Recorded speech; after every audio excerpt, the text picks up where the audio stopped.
Boa tarde a todas e a todos. Imos comezar agora un debate máis ou menos de 30 minutos ata as 7 da tarde cos dous dos relatores que interviñeron esta tarde.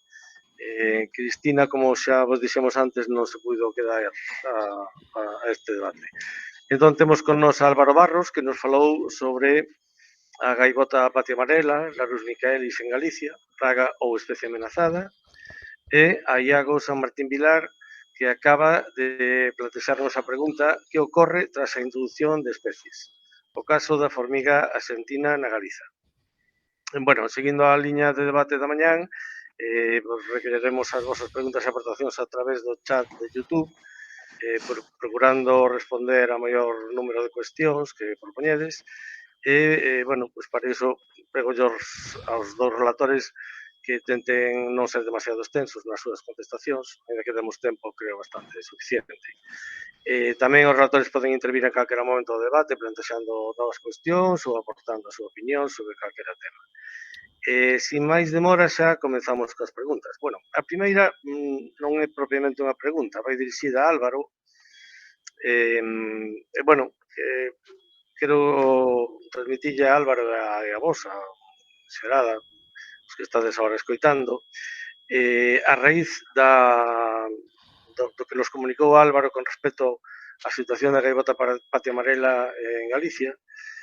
Quero comunicar que a Sociedade Galega de Historia Natural vai solicitar á Consellería de Medio Ambiente a inclusión da gaivota patia amarela, a Larus micaelis, no catálogo galego de especies ameazadas, como especie vulnerable. Entón, bueno, pues imos precisar, como ben sabes, información, datos, entón, pois creo que podemos abrir unha liña de colaboración, a sociedade, digamos, como entidade que presenta a demanda, para eso, pues, toda a información que teñades e que poida axudarnos, pois será moi benvida, non? Entón, bueno, unha vez dito isto, esperamos que fructifique, e temos moitas preguntas para Álvaro, realmente. Unha cousa que queríamos saber é que está a suceder coas colonias da subespecie lusitánica no resto da Península Ibérica. Tamén se identifican estas aves o síndrome paralizante e preguntamos tamén se sabes se sucede ou hai algo similar nas outras subespecies, nomeadamente na subespecie mediterránea, que queda incluída na Península Ibérica. Tamén sucede o que está a suceder nas colonias de Galicia? Bueno, hai moi pouca información publicada, non? Eu o que coñezo máis son, bueno, pois que por informacións de colegas que están traballando con aves mariñas noutras zonas do Estado, o que parece é que sí, que está afectada este síndrome paralizante, está distribuído polo menos por todo o Cantábrico e tamén no Mediterráneo. No Mediterráneo víades nas imaxes que puxen do blog de Fitopasión. Aí esas aves eran recollidas nas costas de Málaga e eran gaivota escura e era gaivota patia amarela tamén, non? É a subespecie do, digamos, do Mediterráneo e sí, están afectadas claramente polo síndrome, non? A nivel europeo, por exemplo, con gaivota, con Argentia, non? Con Larus argentatus, tamén parece ser que existe este síntoma. Se ven nas colonias do norte de Europa, parece que teñen máis enfocado, está máis identificado, está delimitado como que podría ser, na maioría dos casos, casos de botulismo. Non teñen esta incerteza que temos aquí na Península Ibérica. Pero, en calquera caso, sí, a situación non se circunscribe a Galiza, o cal sería algo moi raro, non? Por outra parte, as aves, os animais non entenden de fronteiras e as aves menos, non? Incluso coa súa capacidade de desplazamento, non? Entón, é un fenómeno que se está a dar en toda a costa da Península Ibérica. E, en canto que comentabas da próxima solicitude de declaración como especie vulnerable que quere facer a Sociedade Galega de Historia Natural, parece un paso moi afortunado, moi valente, moi necesario e, desde logo, pola miña parte, persoal e do meu equipo de investigación no que estou involucrado, pois tedes todo o noso apoio de toda a documentación que vos podamos facilitar. Estaremos encantados de facelo, por suposto. Moitas gracias, Álvaro. Unha pregunta para Iago. Bueno, teño que confesar que, así como de gaivotas podo saber algo, de formigas non teño moita idea, pero Eu tampouco. eh, Estamos aprendendo. creo que diches a entender, bueno, que os cambios xenéticos, e sobre todo a maior plasticidade, novas observacións, sobre todo das raíñas, non? Que poden ser estrategias que favorecen a introducción da formiga, concretamente. Estas estrategias, sabes se tamén se dan en outras especies introducidas, en outros insectos ou incluso en outras especies que non sexan insectos? Pois o que sei, creo que comentou era pola mañá Laura. Laura Sí. sí, Sí, falou das comentaba. aves de cidade, sí. Exacto, pois si existe, alo menos hai un grupo potente, creo que liderado por Daniel Sol, que, bueno, focado no que son as cotorras, creo que non sei o nome científico, as que están por Barcelona, Sí. que invaden todo iso. Bueno, ese grupo que investigaba, creo que era que había unha maior masa cerebral e unha maior plasticidade e que ás veces nestas especies invasoras, e as especies invasoras eran capaces de colonizar ambientes urbanos, como tamén nos dixo Laura, debido a esa facilidade cognitiva que teñen, non? Esa capacidade de resolver problemas. Entón, podría ser un vínculo esa plasticidade e ese éxito de invasión. Alo menos en aves parece que está determinado, alo menos nalgúnas das especies, eu non coñezo en absoluto nada do tema, e realmente para min resulta unha pregunta fascinante, pois é unha pregunta que estamos propoñendo agora nun proxecto que queremos desenvolver futuro, polo tanto, gustaríame poder respondela quizáis 1 ou 2 anos con maior asertividade, pero parece que sería a nosa hipótese que sí, que debería de ser, que está relacionado e que podría ser un patrón noutros taxóns. Vale, grazas. Vamos. Para Álvaro, tres preguntas que están no chat que xa de alguma maneira contestaches no chat, pero gustaríame que volveras outra vez a matizalas. Plantéxanse tres posibles causas do descenso de gaivota patia amarela. Concretamente, nun caso, en CIES, a posibilidade da presión do turismo, despois o impacto que pode ter a destrucción de niños como control poblacional da especie nas cidades, e despois tamén o impacto que pode ter a depredación de visón americano nas colonias. Son tres causas diferentes que nos podes decir de cada unha delas. Sí, a ver, procurarei ser un pouco rápido para non enrollarme demasiado. No caso do turismo, bueno, a gaivota patia amarela, creo que dicía no chat, un pouco para ben ou para mal, é unha especie que nos coñece moi ben, non? É unha especie que leva moitos anos compartindo territorio con nós, ou nós introducíndonos no seu territorio.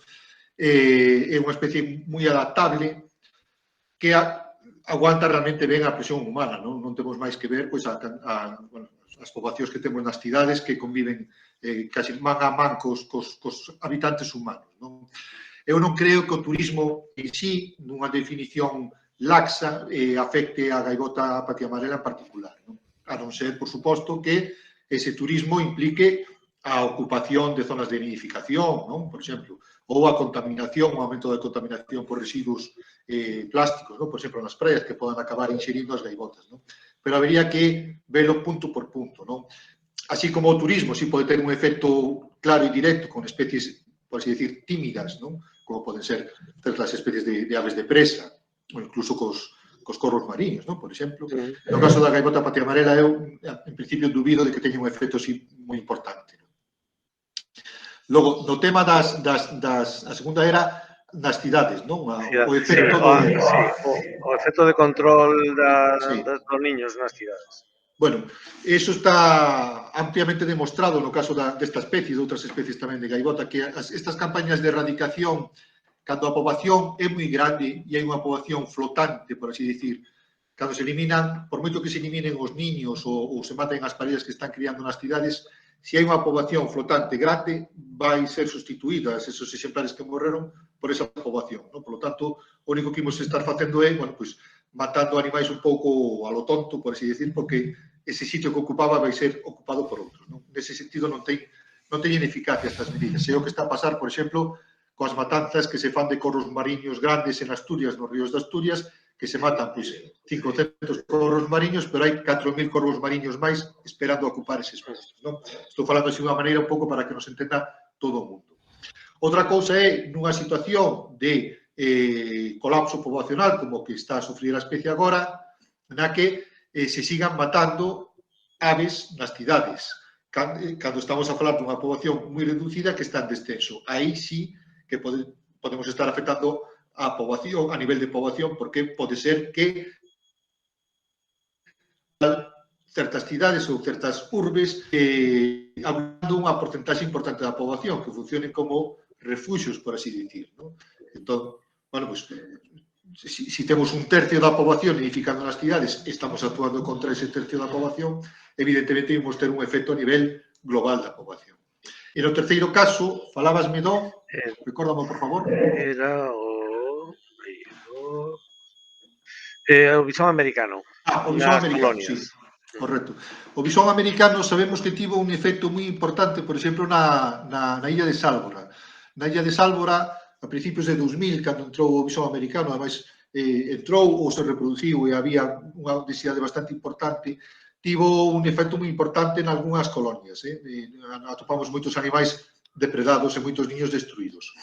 En CIES, eu polo que coñezo non tivo un impacto tan importante, tampouco houve tanto bisón americano en CIES como houve en Sálvora. E o impacto seguramente nas CIES foi menor, e non chegou o bisón americano. Agora ben, hai que dicir que o Parque Nacional tomou o tema do bisón moi en serio, realizáronse campañas de erradicación moi importantes, e na actualidade está prácticamente erradicado en todo o Parque Nacional. Por lo tanto, a día de hoxe non supón maior ameaza. Eso sí, sempre hai que estar con estas especies, bueno, pois, con cautela, ¿no? E vixiantes de que non se volva a producir unha infestación das áreas. Grazas. Iago, polos mapas que nos mostraches da supercolonia, dá a impresión de que as formigas argentinas están solamente distribuídas na Península Ibérica nunha franxa costeira. É verdad? Ou tamén entran ao interior, polos valles fluviais ou de alguma maneira? Sí, teño conectado isto, sí. Realmente o que se atopa ten unha distribución costeira, asúmese que é porque, bueno, é unha lingua de colonización porque o que aproveita esta especie, que é unha especie nómada e oportunista, son as estruturas urbanas. Entón, debido a que, bueno, non é unha especie que non construe grandes ou complexos niños, aproveita pequenas fendas, sobre todo de estruturas que gardan a humidade, que o que lle guste, soen ser pois estruturas cementosas ou estruturas moi relacionadas tamén próximas aos residuos non humanos. Entón, si foron colonizando toda a costa, como esa lingua de expansión, e tamén aproveitando a falta de competidores e a falta de patóxenos que nestes ambientes se producen, non? Entón, polo de agora, sí, o núcleo grosso atópase no litoral, pero como vimos, hai novos datos do interior da Península Ibérica e hai novos datos de outros países centroeuropeos que non teñen esa conexión, ou sexa, podería ser un indicio de que están a entrar un pouco máis en ambientes máis, bueno, pois non sei se seguirán as redes urbanas ou non, pero sí poderían estar en ambientes máis interiores. Pero sí. Grazas. Álvaro, a maior parte bueno, non sei se é solamente polas fotos ou a información do síndrome paralizante, parece que o relacionade sempre con colonias de cría. Entón, tedes información, tedes datos de como afecta o síndrome ás gaivotas non reproductoras, o sea, nos primeiros anos de vida, no primeiro ano, no segundo. Tedes datos tamén de pois eso, de regresión ou de, supoño que sí, claro, si nas colonias non, datos de inverno, na invernada. Boa pregunta. Pois a verdade é que non. A verdade é que non. Sabemos que se producen mortandades durante a invernada tamén, é dicir, ao longo de todo o ano atópanse exemplares afectados pola costa galega, pero, bueno, o problema entre aspas, non? É que nos fundamentalmente traballamos con esta especie na época de reproducción, non? Para controlar determinados parámetros reproductores. Entón, aí pode haber un sesgo na nosa información de que, bueno, sempre estamos atopando exemplares afectados nas colonias e pode ser que a enfermidade tamén este afectando de maneira importante a aves no período invernal, incluso aves que están en movimentos non migratorios, porque a gaivota patimarela aquí, como ben sabes, non realiza movimentos migratorios propiamente ditos, pero sí dispersivos, non? Pode ser que especies exemplares afectadas na Galiza pues, estén movendo polo Cantábrico ou costas portuguesas fora da época de cría, efectivamente, pero non dispoñemos dunha información, digamos, protocolarizada ao longo de todo o ano. Non está todo moi centrado na época de cría. Gracias. Iago, dúas preguntas nunha. Primeiro, pódense distinguir as formigas argentinas das formigas nosas nativas? Outra pregunta, as formigas introducidas, as formigas exóticas, teñen os mesmos depredadores e sufren os mesmos problemas que as formigas nativas? Pois, para decirte, eu non son taxónomo e son ignorante en moitísimas materias, entón costoume moitísimo aprender a diferencialas. Ou seja, para unha persoa que non este habituada e que non teña pois certas ferramentas como lupas ou binoculares, a identificación é un tanto peliaguda. Realmente, cando se colle o ollo, non é tanto, pero o que quería resaltar era eso, a simple vista son todo bechos negros, moi pequeniños, e é difícil. Si, as formigas argentinas son máis pardas polo xeral que outras formigas nativas, pero tamén temos formigas nativas que son alaranxadas, ou seja, habería todo tipo de confusión posible, ou seja, é bastante difícil. Polo tanto, eu case diría que para un ollo inexperto é moi difícil diferencialas. O dos depredadores, supónse que non o teñen, alo menos non teñen un depredador tal como como ocorre cas nativas, e sobre todo, aínda que os depredadores nativos estivesen, ou seja, das zonas introducidas, non?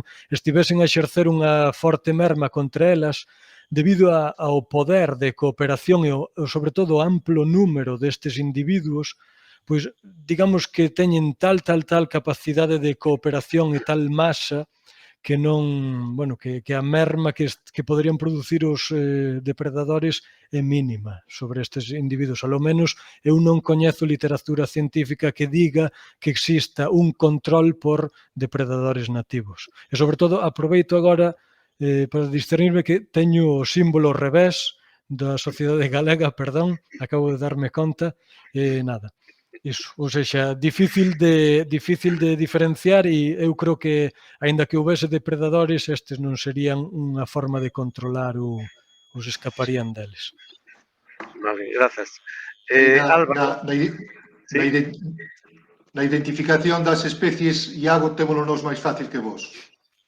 Bueno, cada un co seu tema, pero vos tamén é peculiar. Eu póñome a mirar gaivotas e son tamén bastante semellantes, A min a vista xa non me daría para as formigas. Bueno, eu necesito lentes para ver de lonxe, así que estamos nas mesmas.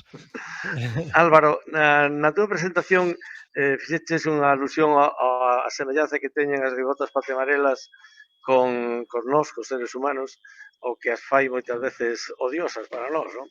A min recórdame moito esa outra especie, evidentemente, que é o caso do lobo, non? Que tamén se parece moito a nós, probablemente formos rivales en tempos antigos, non? Entón, dada a posible necesidade de protexer a gaivota patia amarela, consideras, creo que sí, consideras importante cambiar a valoración da cidadanía con respecto a unha especie que neste momento molesta, causa plagas, pasar a ser unha especie que precisa protección?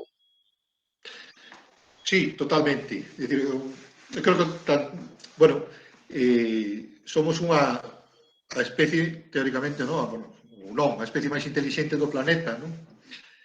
Moléstanos moito que haxa especies que compitan por nós, non? É dicir, bueno, pues, a ninguén lle caen mal os quebrantahuesos, non?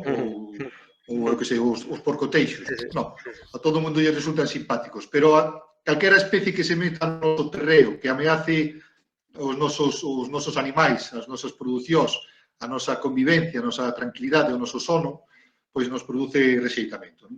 Que pasa? Bueno, unha cousa é a percepción que pode ter a sociedade no seu conxunto, pero logo estamos os técnicos, os investigadores, que temos que transmitir o que son as mensaxes axeitadas, non, á poboación. E, na miña humilde opinión, neste caso, estamos a falar dunha especie ameazada, a mensaxe que hai que transmitir non é a de que, bueno, sí, nas cidades non pasa nada, bueno, pois sí, eliminámolas das cidades, que hai moitas nas illas. Iso acabouse, non? Hai poucas nas illas e poucas nas cidades, e hai que conservar toda a poboación no seu conxunto. Por lo tanto, hai que empezar a cambiar o prisma, o chip, e a poboación, pouco a pouco, sei que vai ser complicado, sobre todo en gremios moi particulares, non? Pero hai que empezar a cambiar a percepción da sociedade de que é unha especie que non é unha praga, é unha especie escasa, unha especie que está descendendo e unha especie que merece a nosa protección como calquer outra especie do planeta. Simplemente eso. Grazas. Pues xa unha última pregunta para Iago e rematamos este debate. Bueno, sin entender que no caso das formigas hai unha diverxencia evolutiva que está, supoño, encaminada a producir estrategias adaptativas. Pero parece que esta diverxencia evolutiva está producindo comportamentos como un aumento de agresividade contra os veciños, o cal non é un comportamento moi adaptativo para invadir, para unha especie invasora. Por que se produce isto? Porque isto xoga contra as formigas, non? Sí, de feito, nós vendíamos, bueno, repito, é unha hipótese que temos nós, non temos nada que corrobore científicamente, salvo os datos que mostrei, claro, que ocorre esta diverxencia, unha da interpretación que nos facemos, a nivel de especie, pois sí, parecería contraproducente, a nivel de supercolonia, que podría ser o que este a actuar a presión evolutiva contra ela, tamén, ou seja, esa mestura, non, de colonias, parecería que sería en contra, e de feito nós vendémolo como que observar esa variabilidade xenética e comportamental podería ser a única chanza de ver como realmente a especie podería controlarse a si mesma. De feito, existe uns indicios de que hai colapso da propia especie en Nova Zelanda, onde despois de invadir, pois chega un punto en que non logra invadir máis e en eses estudos asúmese que é por unha eficiencia da competencia cas especies nativas. Nós o que poderíamos propoñer é que quizáis co paso do tempo, esa diverxencia podería ser unha das causas dese colapso, desa invasión.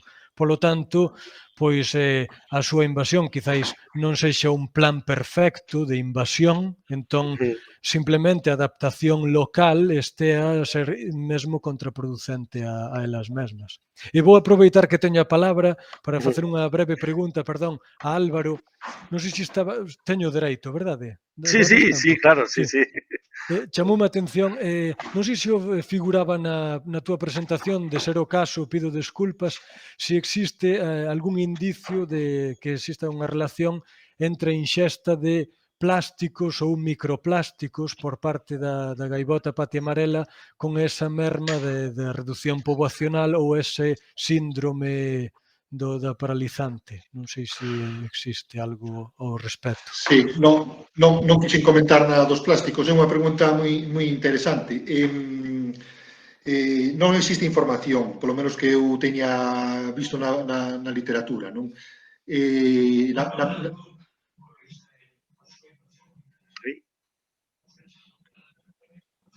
Álvaro, sí? Sí, sí.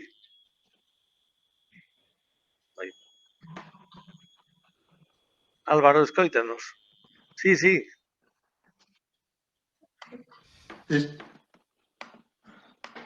Bueno, parece que temos problemas con... Non sei se me escoitades. Sí, Agora sí, sí. escoitamos, sí, pode, sí. Escoitadesme agora, sí? Sí, Sí. perfectamente, pode seguir, sí. Vale, eu perdín a pantalla, non vos estou vendo, pero vou contestar a pregunta de Iago, Sí. que sí que escoitei. Dicíache, Diago, que non hai información, polo menos que eu teña atopado na bibliografía, sobre a presencia de plásticos en gaivotas patiabaleras na Península Ibérica.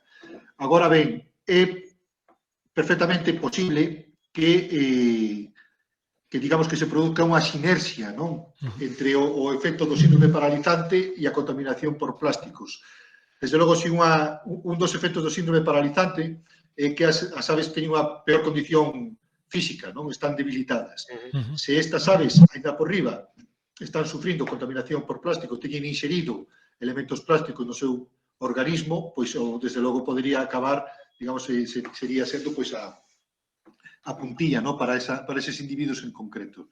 É unha pregunta moi interesante, bueno, encantaríame que algún grupo de investigación pudese abordar este tema no futuro. Desde logo, bueno, pues eso, nun estado xeral de debilitamento, pois calquer outro tipo de factor, como é unha contaminación, neste caso con plásticos, pode xogar un papel relevante, por suposto. Perfecto, moitas gracias. Bueno, pois moitas gracias aos dous polas vosas intervencións e por este debate. Rematamos aquí o debate. Damos fin tamén a esta quinta xornada de Patrimonio Natural e Biodiversidade de Galicia. Non sen antes dar as grazas ás persoas que as fixeron posible. Aos relatores e relatoras que presentache desas ponencias, a Universidade de Vigo, a Deputación de Pontevedra, ao Concello de Pontevedra e ao Espacio Arroelo, ao equipo da Delegación de Pontevedra da Sociedade Galega de Historia Natural que organizou a xornada, e tamén quero agradecervos a todos e a todas que conectades coa nosa canle de YouTube e vos interesades por esta actividade divulgativa.